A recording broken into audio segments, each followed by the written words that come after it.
In the next three examples, we're going to write each expression as a single logarithm. So we've learned that when two logs have the same bases and they're separated by addition, that we can put them together by using multiplication. So 3 times 4, we would have log base 2 of 12. Then we're going to see if we can simplify this. So this is asking us 2 to what power is 12? There is no whole number that will do that, or integer that will do that, so we're just going to leave it as log base 2 of 12. Okay, here we have the same bases, so we could put them together. And since this is subtraction, we're going to go ahead and divide. The first one will go first, so 30 divided by 10.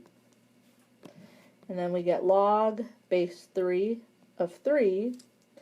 And this is asking us 3 to what power is 3? Which is 1. And we've learned that when these two are the same, they essentially cancel, making 1.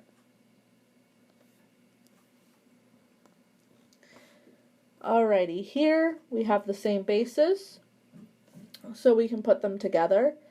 So I'm going to bring this over here, because I know that we've learned a property that says that if a number is multiplied to the log, we can put it as the exponent here.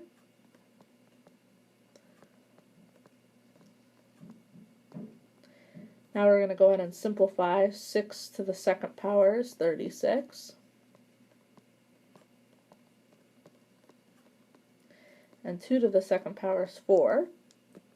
And now, since this is subtraction, we could put these two together by using division.